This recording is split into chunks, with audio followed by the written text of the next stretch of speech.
Hello dear students, welcome back to organise knowledge channel. और आज की जो वीडियो है उसमें हम डिस्कस करेंगे worksheet number 85 for class 9th विषय विज्ञान है। और ये वर्कशीट आपके लिए 8 फरवरी 2022 के लिए शेड्यूल की गई है। आज की जो वर्कशीट है स्टूडेंट, उसमें हम जो हमारा चैप्टर है परमाणु तथा अणु, उसी की पुनरावृत्ति करेंगे। ठीक है, उसी का रिवीजन करने वाले हैं। सो वर्कशीट शुरू करने से पहले प्लीज़ चैनल को सब्सक्राइब कर दीजिए, बेल आइकन को भी प्रेस कर लो ताकि आपको आने वाली वीडियोस की नोटिफिकेशन वो समय से मिल जाए। सो देखिए क्या दिया गया है आज की वर्कशीट में। मूल संकल्पना। मूल संकल्पना क्या है? एक रासायनिक अभिक्रिया समीकरण में उसमें भाग लेने वाले परमाणुओं तथा अणुओं की संख्या सीधे ज्ञात की जा सकती है। जब हमने चैप्टर को वर्कशीट को बेटा चैप्टर को समझा था तो हमने बहुत अच्छे से मूल संकल्पना के बारे में समझा कि कोई भी जो रासायनिक अभिक्रिया होती है उसमें कितने परमाणु और अणु भाग ले रहे हैं, वहाँ से हम उनकी संख्या का पता लगा सकते हैं। जैसे हाइड्रोजन प्लस ऑक्सीजन, अब ये क्या बन रहा है? ये पानी बन रहा है। तो इसका मतलब क्या है? 2 हाइड्रोजन और 2 ऑक्सीजन। यहाँ पर देखिए, यहाँ पे 2 जो हाइड्रोजन के अणु और 1 ऑक्सीजन का अणु यहाँ पर भाग ले रहा है। इसलिए पदार्थ की मात्राओं का ज्ञान भी उसके परमाणुओं तथा अणुओं की संख्या के आधार पर किया जाता है। इसके लिए मोल नामक एसआई इकाई जो है वो प्रस्तावित की गई है। एक मोल में 6.022 इंटू 10⁻23 तात्विक कण होते हैं। और ये जो संख्या होती है इसको हम आवोगाद्रो संख्या कहते हैं। किसी एक परमाणु, एक अणु, एक आयन अथवा कणों के एक मोल में मात्राओं की वह संख्या जो ग्राम में उसके परमाणु अणु द्रव्यमान के बराबर होती है। यानी अगर हम पानी की बात करते हैं तो 18 ग्राम जो है वो किसके बराबर होगा? वो 1 मोल के बराबर होगा। और 1 मोल में अगर हम कणों की संख्या, तात्विक कणों की संख्या के बारे में बात करें तो ये जो है आवोगाद्रो संख्या के बराबर हो जाएगा। ठीक है, उसके बाद नेक्स्ट देखिए, 1 मोल हाइड्रोजन में जो है 1 मोल हाइड्रोजन में हाइड्रोजन के 6.022 इंटू 10⁻23 क्या होते हैं? परमाणु होते हैं, जिनका द्रव्यमान 1 U या 1 ग्राम है। किसी एक पदार्थ का जो है मोल, एक पदार्थ का मोल क्या कहलाएगा? 6.022 इंटू 10⁻23 जो है उसमें क्या होते हैं? उसके अंदर कण होते हैं। तो 1 मोल परमाणु में कितने जो है 1 मोल परमाणु है तो उसके अंदर कितने परमाणु होंगे? इतने परमाणु होंगे। संख्या की अगर हम बात करेंगे, 1 मोल अणु है तो उसके अंदर भी इतने ही अणु होंगे। तो चाहे परमाणु हो, चाहे अणु हो, आयन हो, संख्या जो है वो आवोगाद्रो संख्या के बराबर ही रहने वाली है। किसी पदार्थ के 1 मोल का द्रव्यमान सदैव जो है क्या होता है? निश्चित होता है। तो कोई भी पदार्थ है उसका 1 मोल अगर जब भी हम बात करेंगे उसका द्रव्यमान हमेशा निश्चित होगा। जैसे कि हम पानी की बात करते हैं H2O, H2O में इसका जो द्रव्यमान होता है वो 18 ग्राम होगा। तो फिक्स होगा 18 ग्राम जो है वो किसके बराबर होगा? वो 1 मोल के इक्वल रहेगा। सो किसी पदार्थ के 1 मोल का द्रव्यमान उसके सापेक्ष परमाणु और अणु के द्रव्यमान के बराबर होता है। 1 मोल परमाणुओं का द्रव्यमान उनके परमाणु द्रव्यमान के बराबर होगा। जैसे अगर हम बात करें 1 मोल ऑक्सीजन, तो 1 मोल ऑक्सीजन है O2, उसमें परमाणु कितने होंगे? उसमें 6.022 इंटू 10⁻23 जो है क्या होंगे? इसके अंदर अणु होंगे। अगर हम परमाणु की बात करेंगे तो इसमें परमाणु हो जाएंगे। जैसे कहने का मतलब है कि अगर हम 1 दर्जन की बात करते हैं, 1 दर्जन का मतलब होता है 12। तो चाहे हम जब दर्जन की बात करेंगे तो दर्जन में जो है वो ऑरेंज भी हो सकते हैं, वो बनाना भी हो सकते हैं। ठीक है, यानी 1 दर्जन ऑरेंज भी हो सकते हैं, 1 दर्जन बनाना भी हो सकते हैं। लेकिन जो 1 दर्जन है वो फिक्स रहेगा, वो 12 ही रहेगा। इसी तरह अणु भी हो सकते हैं, परमाणु भी हो सकते हैं, लेकिन आवोगाद्रो संख्या वो जो है बराबर रहेगी। उसके बाद देखिए, किसी पदार्थ के 1 मोल का द्रव्यमान उसके सापेक्ष परमाणु और अणु द्रव्यमान के बराबर होता है।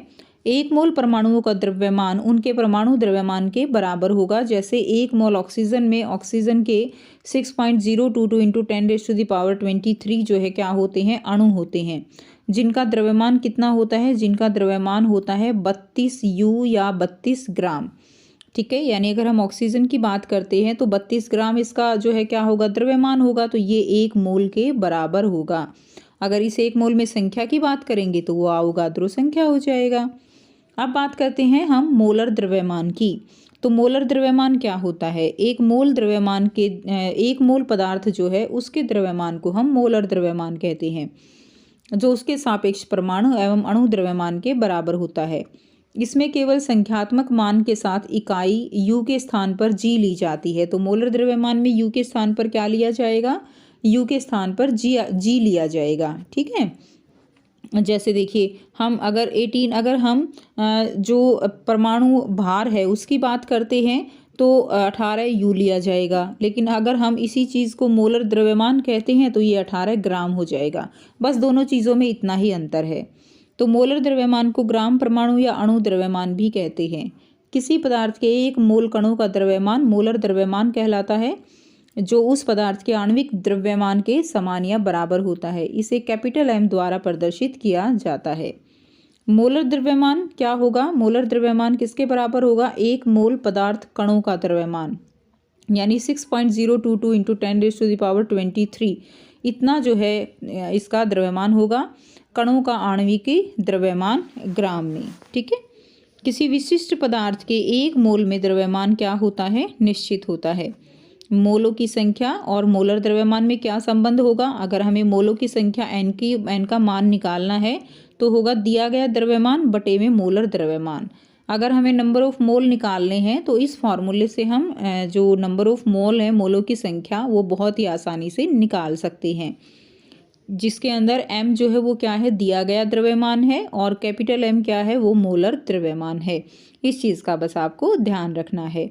ठीक है, तो इसमें बहुत ही इंपॉर्टेंट केवल जो है 2 ही पॉइंट है। एक तो पॉइंट ये है कि कोई भी जो परमाणु है, अणु है, उसका जो द्रव्यमान होगा वो 1 मोल के बराबर होगा। संख्या की बात करेंगे तो अवोगाद्रो संख्या के बराबर होगा। नंबर ऑफ मोल निकालेंगे तो दिया गया द्रव्यमान बटे में मोलर द्रव्यमान। मोलर द्रव्यमान को हम G से निरूपित करते हैं, और किसी भी पदार्थ का जो किसी भी यौगिक का जो परमाणु, उसका एक तरह से आप कह सकते हो आणविक भार होता है, उसको हम किससे दिखाते हैं? उसको हम U से दिखाते हैं। अब आपको यहाँ पर 6 क्वेश्चंस दिए गए हैं, जिनके आंसर हम 1 बाय 1 करेंगे।